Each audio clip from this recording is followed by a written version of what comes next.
Welcome to the JP8 report. This is James Pierce with the JP8 report, episode 270, Election Day. Welcome everyone to the JP8 report. I know I'm a couple minutes late. Forgive me. I was just listening to the president and his cabinet, and it looks like it's about to wrap up. So I took down a few notes to be able to get to y'all. We'll go over that in a few minutes. A lot going on. Never slows down around here. That's all right. I survived my anniversary yesterday. My wife and I had lots of fun out there. We went to two different places and we watched a couple shows. What did we watch on TV? We watched an episode of Landman and we watched FBI, and just relaxed. We had lots of fun. So welcome to the JPA report. Don't forget, click that follow button if you're not already. I'm still stuck at 99 followers. All I need is one person to click that follow button, and then we'll be at 100, which would be great. And then right next to that follow button is that thumbs up, which is like. Please press that and then share us. And then also, I simulcast from Rumble, which is my base of operations. We simulcast from here through Facebook and also through what do you call that place? X. And then we are attempting to simulcast through YouTube, and it's called the JP8 Report 67. That's the YouTube channel. Go there, subscribe, and then, like I say, bail, and then come back to Rumble, okay?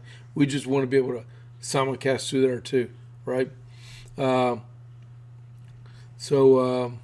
yeah, that'd be grateful if you could do that. I really appreciate that.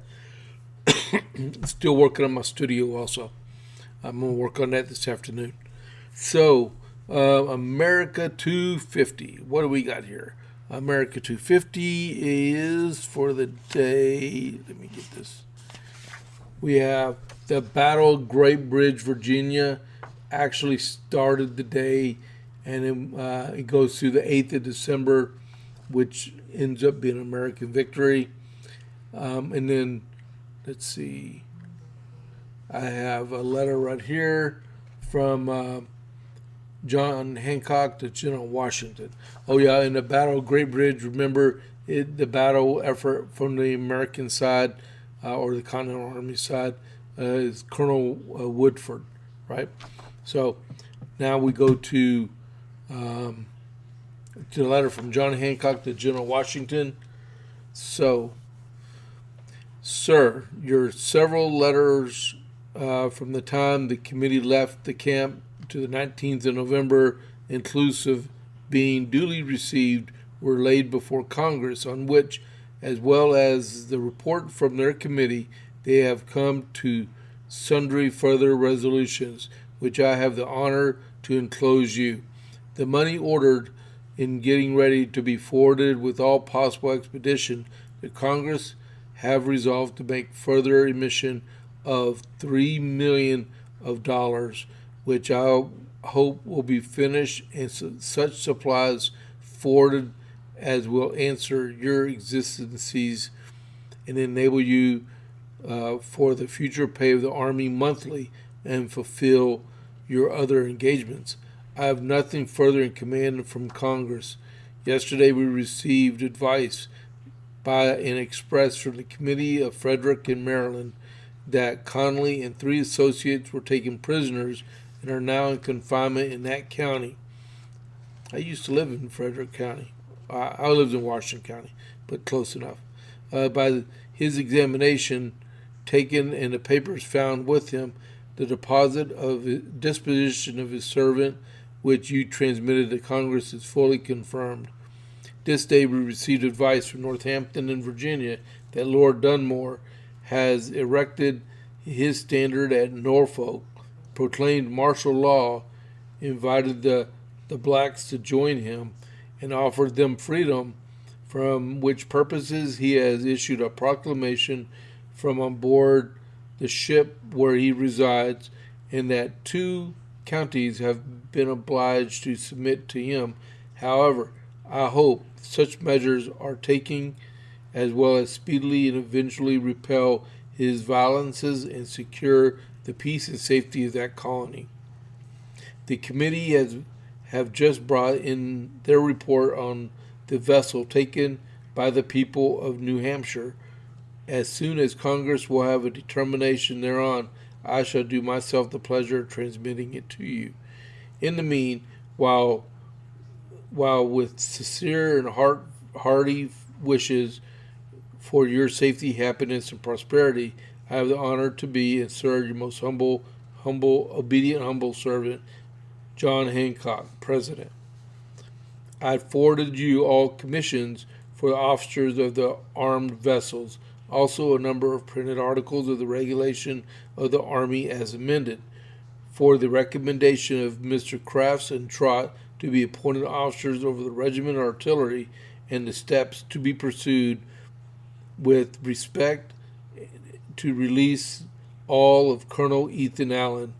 I beg leave to refer you to the resolves enclosed. I enclose you a commission for Henry Knox, Colonel of the Regiment of Artillery. Wow, that's where he got promoted. That's cool. The enclosed Hancock of advances to the rifle companies. You will please and order the pay master to deduct from their pay reasonable, agreeable to all, to the several charges. Please to forward the enclosed letters. I don't have the enclosed letters. That's pretty cool. Wow. Henry Knox, Colonel. That's cool. Okay. So that is America 250 for December 2nd, 1775. And then the Dalmatian burgers. I need there we go. Now we have the Dalmatian Burger Group, Texas Burgers. They're homemade smash burgers and dogs in Copper's Cove. All their ingredients are homemade, including their buns, and they're open 11 to 2, which is an hour ago, to 5:30 to 7, unless they sell out, and Tuesdays through Saturday, and they're located at Town Square behind bushes on the west side of Copper's Cove. Alrighty, and then I like the armadillo burger. Everything is good on there. All right, so go give them a try if you're in Copper's Cove or Killeen. All right. All right. So next is getting my stuff all organized. I wish I had hired help, but I don't. So I'm doing this by myself. All right. So first off, it is Election Day. Strike that. It is Election Day, but we'll go. So the president has a press conference right now. Okay, so I don't know. I didn't see the very beginning, but I was told he has an announcement he's going to make at 1 p.m. This afternoon concerning Trump kids. And what that is going to be a fund for all children born in 2025, 26, 27, and 28. And what it is $1,000 will be given to each of those children in an investment fund that they can get tax-free when they turn 18. So if they want to just have it or go to a trade school, use it to go to university, stuff like that. Maybe even a down payment on a house if they have it, or just I guess keep it and keep rolling it over. I don't know. So that's supposed to be announced this afternoon, and more details to come with it.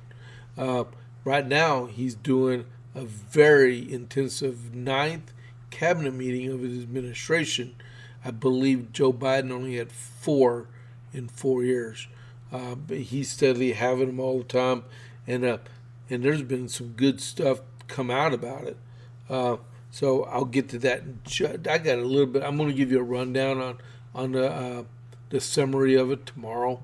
All right, but this announcement he's going to make this afternoon, the first thing you should come to mind is, how is he going to pay for it, right? Because that could be a lot of people. I think there's like 2 million kids born every year in the United States. I think I should have researched that, but I didn't. Okay, but the announcement came a couple hours ago, right?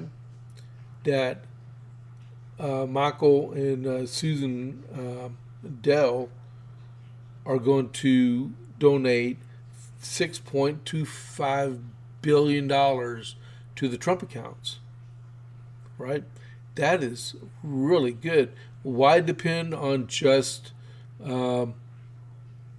why depend on just tax dollars to fund this when we have American citizens that will invest in the future of the future of our country, right? And they're from Texas anyway. They live down in Round Rock. All right, that is really good. I can't wait to see this announcement in just a little bit. Now, to go along with what I was talking about with the cabinet meeting, so I got just 3 areas. I didn't get to write down any notes from the Sec War, but they were talking about counter narcotic trafficking interdictions in the Gulf of America and the Caribbean Sea, and that's ongoing effort. About retention and recruitment are at historical levels that they said never been seen in the volunteer army. I wish it was like that when I was an Army recruiter. 2 of the 3, I was an Army recruiter in Syracuse, New York. 2 of the 3 years I was on recruiting status, USAREC, that would be U.S. Army Recruiting Command, missed mission 2 out of 3 years while I was a recruiter. And that was from 96 to 99. That was a hard tour I had. That's probably the hardest I ever had. And then the 3 other places, 1, 2, 3, 4 other places. One was Secretary of Transportation Sean Duffy, while he was having everyone laugh at the jokes he was doing, said that they are revoking 17,000 illegal CDLs that were issued to illegal aliens. All right, and I know I'll probably have more to go with that tomorrow, and that he needs $20 billion more to renovate the FAA system, right? And then the next one with the VA update was that the only thing I got to write down about that was, besides Secretary Collins says that him and Pete Hegseth, they have to work hand in hand, because you have the active duty military, and then you have the Veterans Administration, okay, or Veterans, VA. Okay, it used to be the Veterans Administration, but when it became a cabinet, it became the Department of Veterans Affairs. But so he said Pete Hegseth looks better, but that he is better looking, and everyone laughed at that too.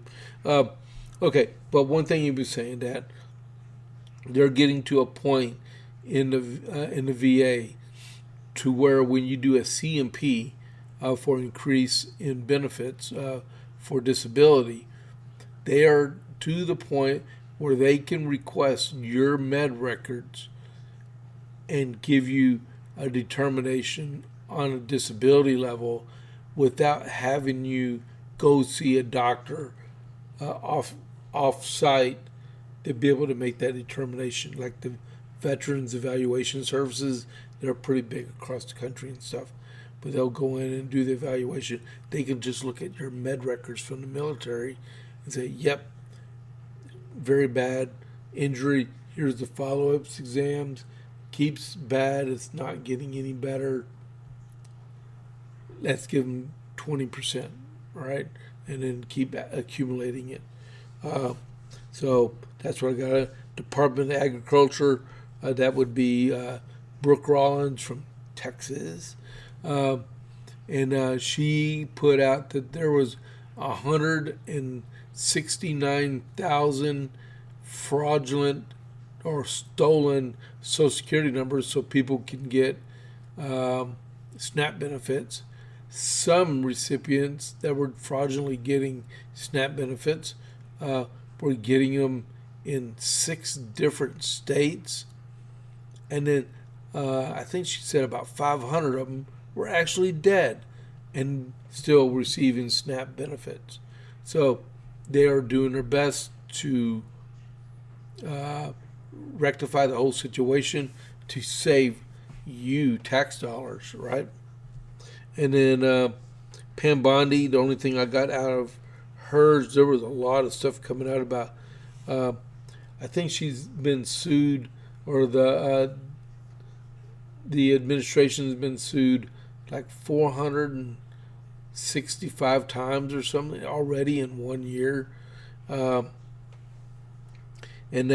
they had won 42 cases or 45 cases before the Supreme Court, which is a 92% success rate. That's all I got out of that cabinet meeting so far, right? I know there's going to be more that came out. They're still talking. Tulsi Gabbard's briefing the president right now. Another Texan. She used to be from Hawaii, but she lives in Central Texas. We got Texas all over the cabinet. Help gets the president to make America great again. Because when you make Texas great again, you make America great again. I'm sorry if I offended anyone, but a spade is a spade. All right, so we got that done. So the day is Election Day in Nashville. So if you're in the 7th Congressional District in Nashville, which is part of Nashville eastward, right? And if you're watching the president's press briefing and you haven't voted yet, you're wrong. If you are watching me do this podcast and you have not voted yet, you need to make sure I'm on a mobile device. Don't disconnect me. Make sure that you're on a mobile device. Go out to your vehicle, put it in your hands-free device thing, and then drive to your polling place and go vote. Vote for Matt Von Epps. All right? This means a lot, right? We must win this race no matter what. As I'm getting my stuff together here. Yeah. Okay. So there's an all-out Republican effort to get the vote out. I heard a rumor this morning that it looks like Matt Von Epps is actually 15 points up. But let's play the game. He's behind by 15 points, and we need to get people out there to vote to win, right?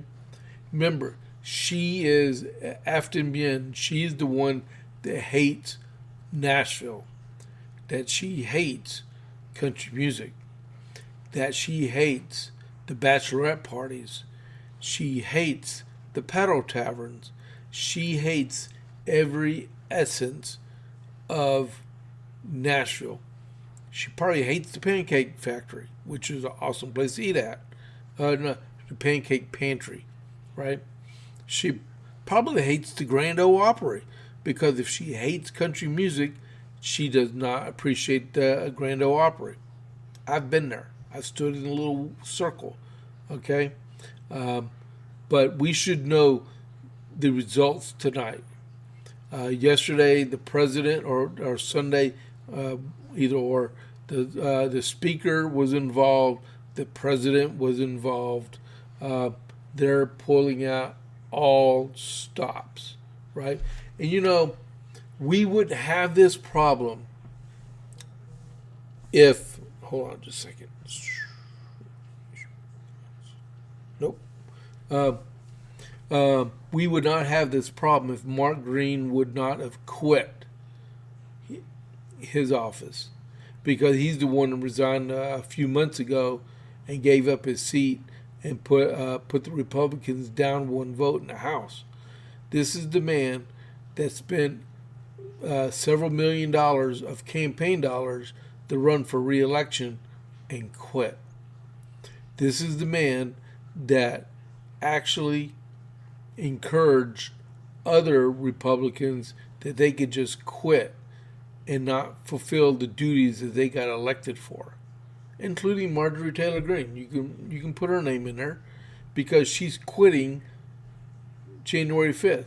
And she's quitting by putting a wad of cash in her pocket, because now she's going to be eligible as being fully funded for the Congressional Retirement Fund. Why? It's ridiculous, right? So he should have never quit. He should, if they wanted him that bad, he could have hung around and fulfilled his term of office and left. All right.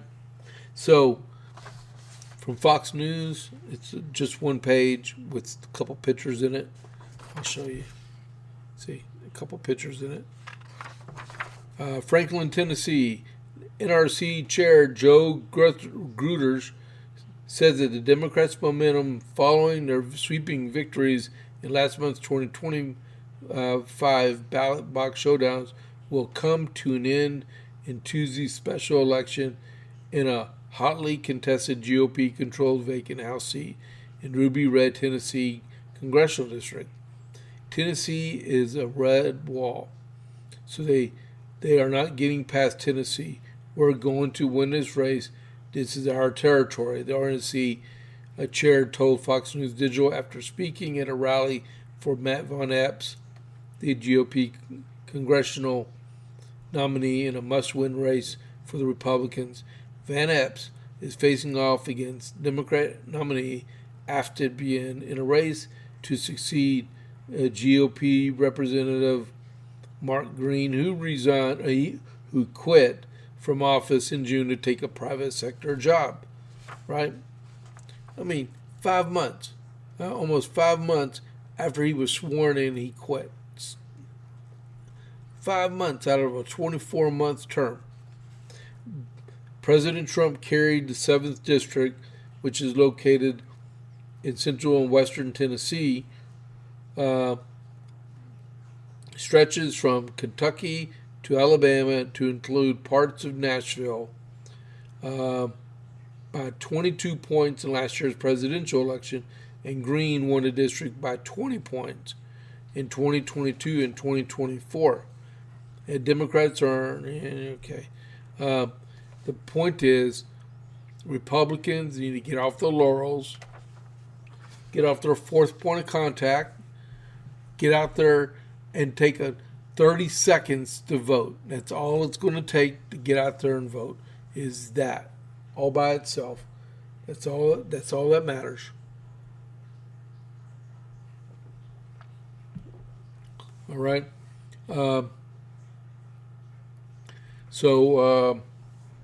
Let's see. We're done with that part. Get out.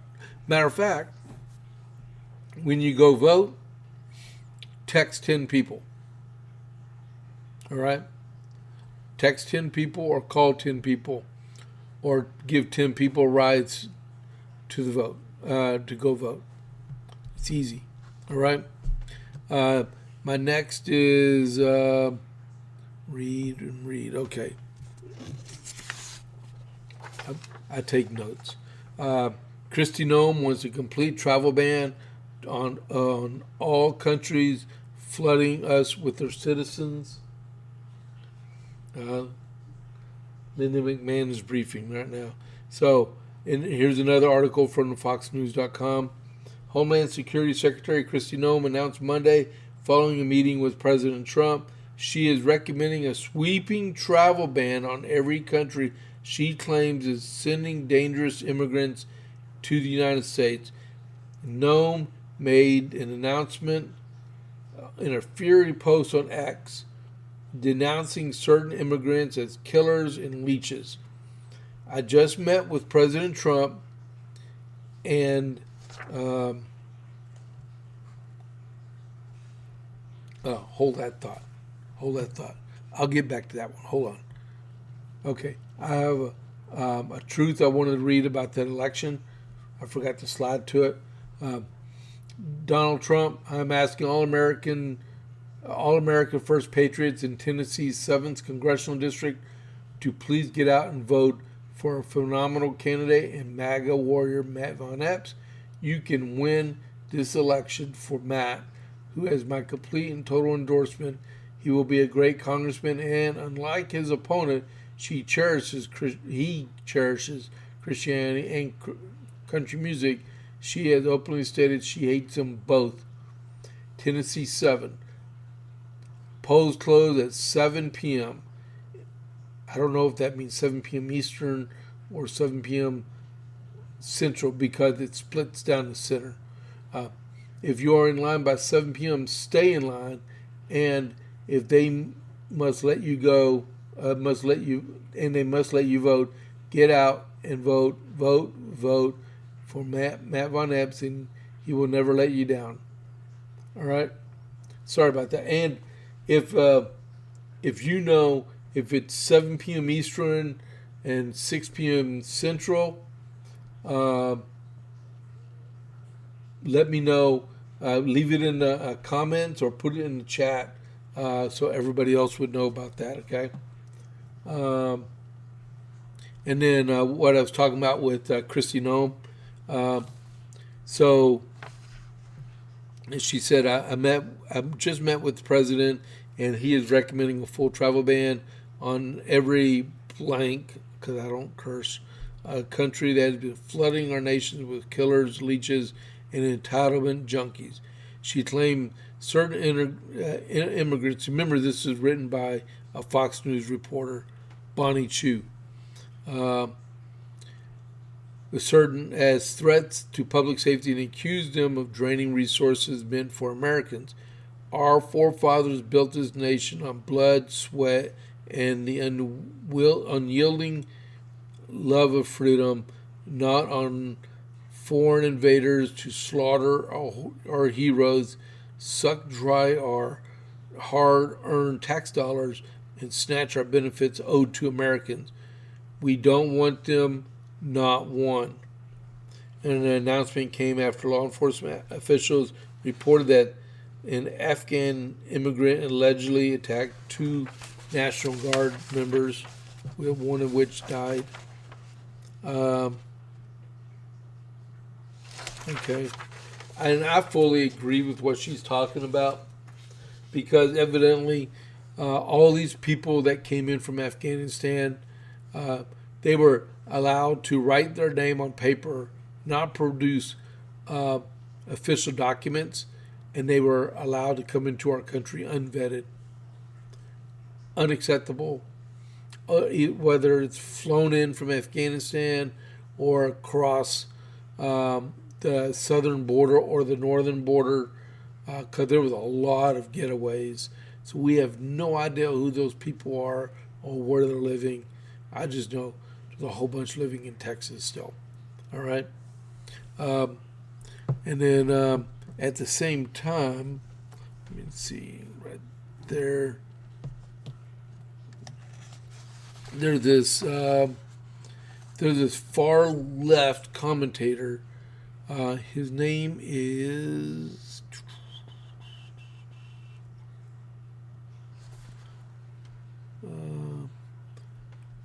Wajahat Ali. He's a left-wing racist guy. He has really bad views about podcaster and Substack writer Wajahat Ali rage against white Americans who support Donald Trump on Friday, saying they have already lost the battle for America. Trump recently used a late-night Thanksgiving post on Truth Social to outline on what he calls a reverse migration plan, pledging to permanently halt the immigration from what he described as third world countries and a sweeping rollback of Biden-era admissions.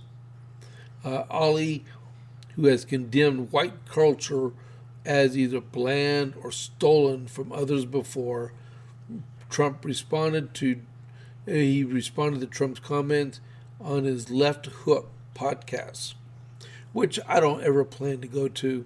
All right, we're not going back. I want all the hate mongers who watch this, and I hope they do watch this, because I know they hate watch us. They hate watch us. I don't understand.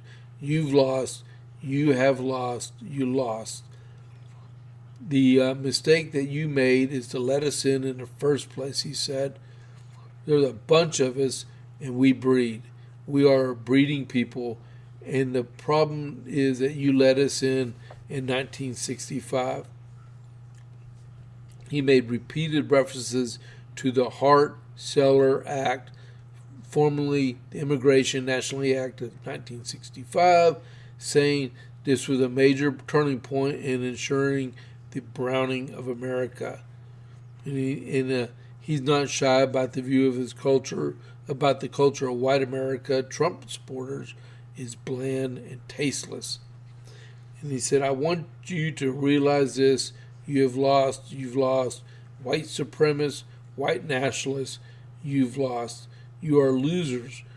Your story is a blank story filled with misery. It's filled with bland chicken. It's filled with terrible, dry, blank meat. Your music sucks.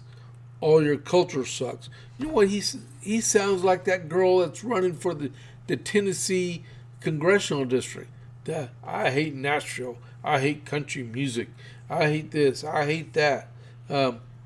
These are the people that came to our country and refused to assimilate to American culture. These are the people that need to go home. Not American homes.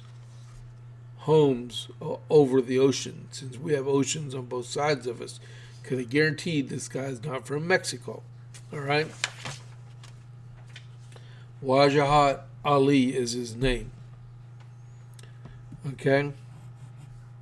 Going straight down the line. How long have we been on? 33 minutes. We're doing good here. All right. So, they keep with the Afghanistan tradition in the Texas scorecard this morning, right? Brandon Whalen wrote an article. Biden's program sent more than $36 million into Texas for Afghan relocation. Hold on, let me get a drink here.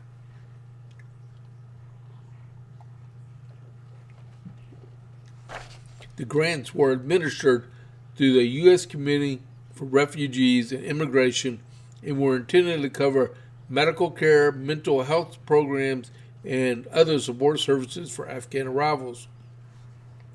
More than $36 million in federal grants tied to Afghan refugee resettlement has been directed to Texas cities and counties since 2021 evacuation from Afghanistan. The funding coincides with recent public safety concerns after 2 Afghan parolees brought to the U.S. under the program were arrested in separate violent incidents. Operation Allies Welcome was launched as a Biden, Sleepy Joe, President Autopen, was launched as the Biden administration evacuated more than 76,000 Afghans to the United States unvetted following the military surrender in Kabul. Many evacuees entered into humanitarian parole after expedited or incomplete vetting due to a collapse of the Afghan government records limiting screening capabilities. In Fort Worth, 33-year-old Mohammed Alatse was arrested for allegedly posting a TikTok video in which he claimed he was building a bomb and threatened a target in a local building in Fort Worth. Meanwhile, in Washington, D.C., Anilua Lockenwall was arrested for allegedly shooting 2 National Guardsmen and killing one of them, Sarah Beckman. Public grant data shows Texas jurisdictions receive significant funding tied to the Biden-era program. Harris County received more than $13.7 million, followed by Dallas County at more than $5.7 million. Bexar County, which is where San Antonio is, took $5.1 million, and Austin received $4.7. In Tarrant County, where the recent bomb threat suspect was arrested, got $4 million. Smaller jurisdictions such as Abilene, Amarillo, Midland received from hundreds of thousands to more than $1 million.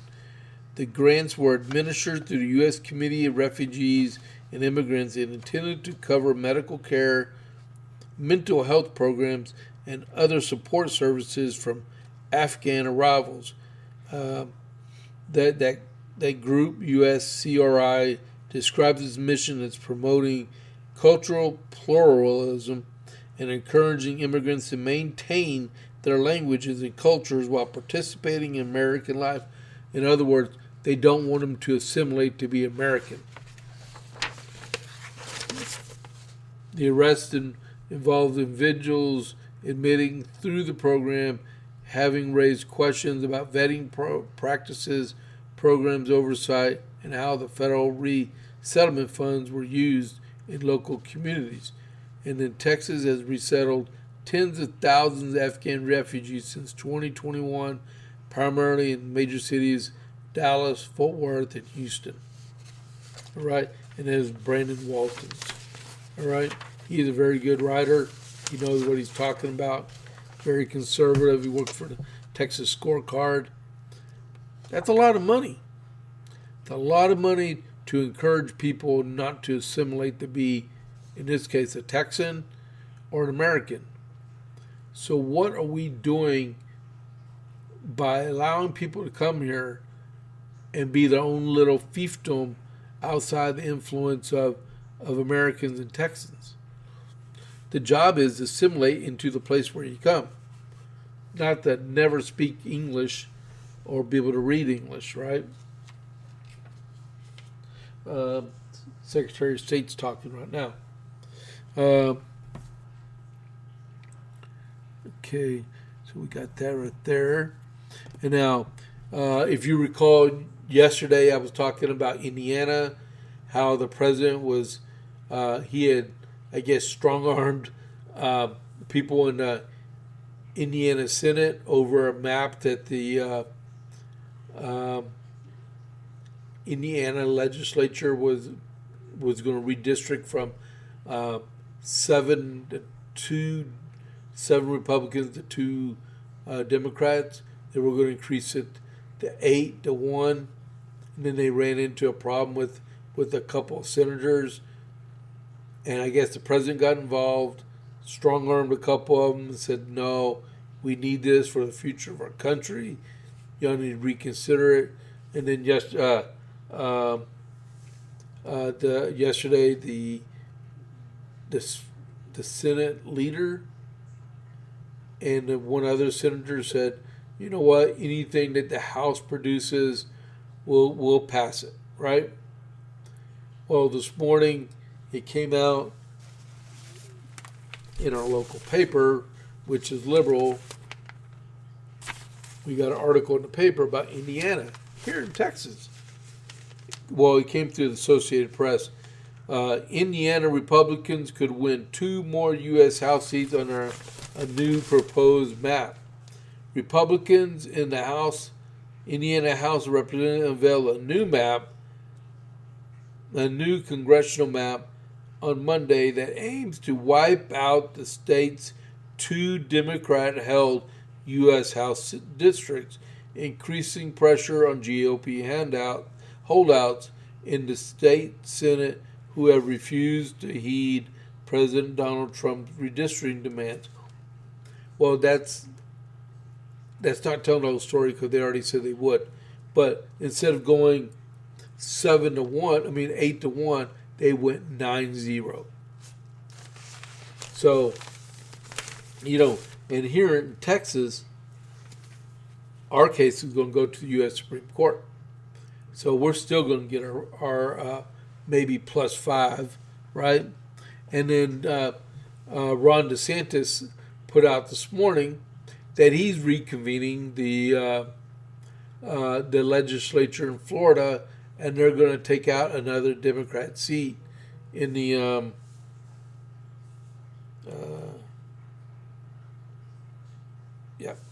I keep getting messages. He's going to redistrict another Democrat out of the congressional delegation out of I keep getting text messages.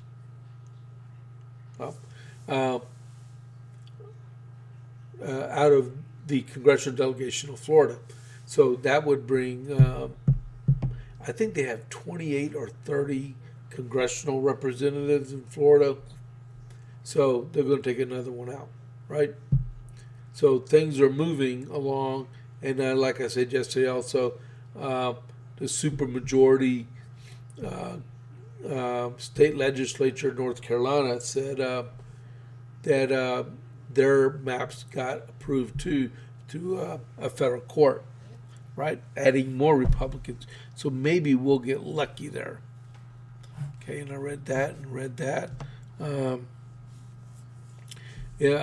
I read last night, and I was talking over with my wife, and I told my daughter this morning. So Medal of Honor recipients, they receive a stipend, a yearly stipend of $16,500 per year for being a Medal of Honor recipient, and there's 41 of them still alive.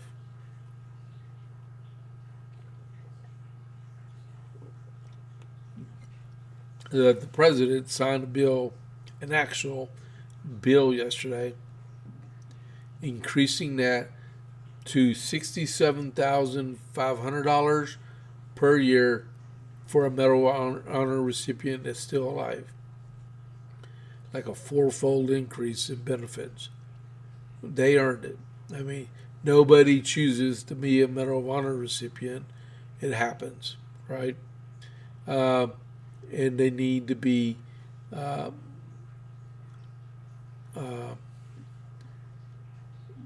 I can't recognize. Yeah, they need to be recognized as the effort they took in the military, the risk that they took while in the military for the rest of their life, right? But that's a huge increase. And let's see. Next is progress of the FBI. So Dan Bongino, the deputy director of FBI, put out this. Look at what happens when you get the FBI out of the weaponization business and into grabbing bad guy business. Yep, that's right. Here are some of the stats in the past 9 months alone. Violent crime increased 100%. Espionage arrest 40%. Homicide rate double-digit drop from 2024. On track for a record low year. Child victims identified or located 23% increase. And this is just a small sample. Some people would like a return to the old guard. Nothing happening. This is huge data that came out from the FBI compliments of the deputy director, Dan Bongino. That's good, especially the child victims part and espionage. We go slide down right there. Okay. Um, the next slide. Now, I was just talking to you about redistricting. Well, in Tarrant County, where Fort Worth is, right? Right now, the Republicans hold a 3-seat to 2-seat majority in the Tarrant County County Commissioners Court, right? They redistricted, and now it's going to be like a 4-1 ratio. How they redistricted the lines and stuff, and the Democrats said, "I'm suing you." Like they like to sue people all the time, right? And lose. So this came out this morning. League of LULAC. Okay, it's LULAC is a Latino like the NAACP, right? Versus Tarrant County Commissioners Court and the County Judge Tim O'Hare in his official capacity. On November 19th, the court heard defendants plea. On November 19, 2025, the court heard defendants' amended plea to the jurisdiction based on the plea responsive briefing.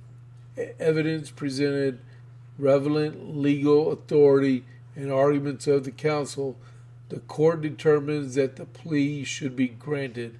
It is therefore ordered that the defendant's amended plea to the jurisdiction is granted, that the plaintiff's claim to this case is dismissed. Signed November 28th. Megan Fahy, judge presiding.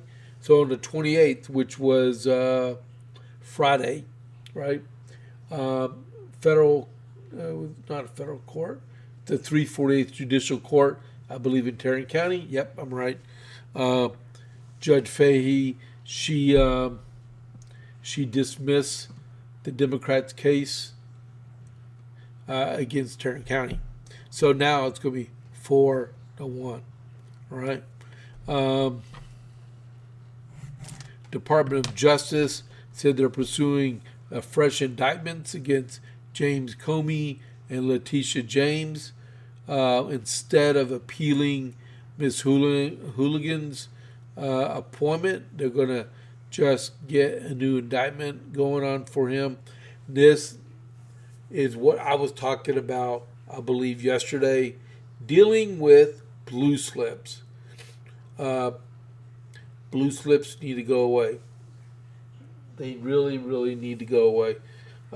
It's like I said, it's not constitutional. They just need to go away. All right. The appointment process is the president's prerogative. We don't need 100 more presidents or 535 more presidents. We have one president at a time. All it is when a person goes up for nomination, it's advising consent, right? It's not, well, I'm going to pull this blue piece of paper out and I'm not going to give, I object to this person representing my state, so we're not even going to have a hearing. That's not how it works. And so they need to get that, and hopefully they get those indictments done. And Senator Tommy Tuberville, excuse me, Senator Tommy Tuberville, who is running for governor of Alabama, just came out this morning. He supports the eliminating the filibuster. It's going to end. It's going to end. And if the National Guard shooting suspect charged with murder, assault with intent to kill, among other counts. So that's breaking news from D.C. So Lockenwall is going to be charged with murder and probably get the death penalty since it's a federal charge. But what was I saying? Oh, yeah.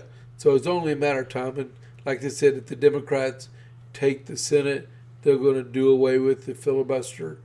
and make it almost impossible to get stuff through, right? The Supreme Court, they are hearing a First Amendment case. It is First Choice Women's Resources versus New Jersey, which is Plackton. The New York Attorney General's office subpoenaed this group and told them, and even though they're a nonprofit, told them they have to give up their donor list to the state of New Jersey because the state of New Jersey wanted to investigate them.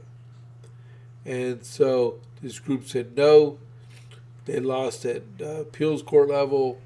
They said no again, and I guess they appealed it to the United States Supreme Court, and they heard arguments on it this morning. So, figure late May, June, we'll get a result on that one. All right. We got that done. Yesterday, the Republican Party of Texas reopened back up. They received 49 applications. Well, they received 50. One of them was rejected. 49 candidates filed for office at the RPT. And then here in my congressional district, I'm in CD 31. We had 2 people file. Valentina Gomez and Abraham Garapati both filed. 8 December, next Monday, is the final day at 6 p.m. to file for office across the state of Texas, right? Let's see here. Texas scorecard. Okay, I know about that one. We already read about that. Some illegal alien beheaded someone in Dallas and was kicking the person's head down the street in a parking lot. The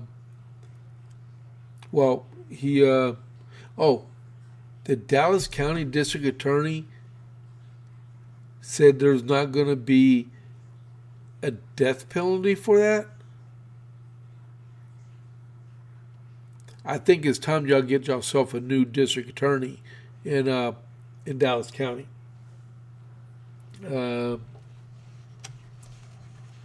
That's crazy.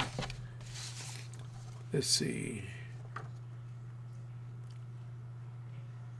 Gary Van Dever up in New Boston.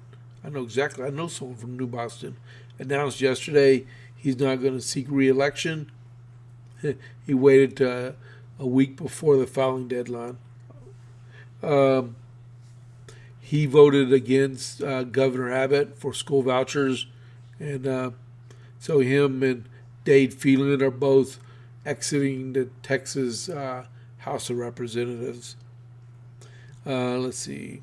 I'd already talked about that. School choice program here in Texas. Online applications open February 4th for the 2026-2027 school year. Under the rules, students who want to attend accredited private schools participating in the program, as well as qualifying for at-risk pre-K students, may receive more than $10,000 per year. Students with this is a good one. Students with disabilities supported by an IEP, an individualized education program, and may be eligible up to $30,000 for education. And all other participating students, including homeschool students, may receive $2,000 annually. A disabled kid needs specialized instruction most of the time, right? Depends on their disability. But $30,000 would go a long way to help them through the whole process. Let's see. Number of days to the March 23rd, 2026 primary, 92. And then they had a one-click. So if you go to a Texas scorecard, right, they do a one-click survey. And so the day they did one, So in the Texas Senate, you have John Cornyn, you have Wesley Hunt, and you have Ken Paxton. So their question for the day, their one-click survey, right, is if the primary election were held today, who would get your vote? And they have John Cornyn, they have Wesley Hunt, and then they have Ken Paxton. The results will come out tomorrow. So I will let you know how that poll comes out tomorrow. Plus, I'll give you the summary of the president's cabinet meeting he just had. All right. Let's see here. That is pretty much all of the JP8 report. Don't forget, if you're still planning to file for office for county level or for state level, you have less than 1 week now to get everything in and be prepared.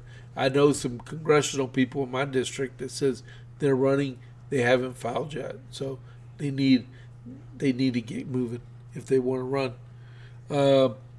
And then, if you want to find me on my social media, I'm on X at James Pierce Jr. I'm on Facebook at James A. Pierce Jr.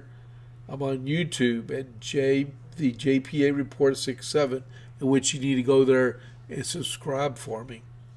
And I'm on Truth, and there's my email address jp8report at gmail.com. Now, one more time. Look, I got 99 followers. I need one more. Just to start. I need one more. Just one more person that's actually watching the JPA report that's not already a follower. Just click the follow button for me. And then give me a thumbs up for a like. All right? I will be back tomorrow at 12 o'clock. The president's taking questions from the press pool right now. So, hey, I'm going to get back to that in just a second. So I really appreciate everybody that's watching live right now. I got up to 8, which is pretty good considering the president's on the TV right now. And I know we'll get more throughout the day and stuff. And please go back and watch my past episodes. My viewership dropped a little bit thanks to Thanksgiving. And go back and look at them, right? And give me a like, all right? So I'll see y'all tomorrow at 12 o'clock. So this is James Pierce with the JPA Report. I'll catch you on the flip side. I'm out.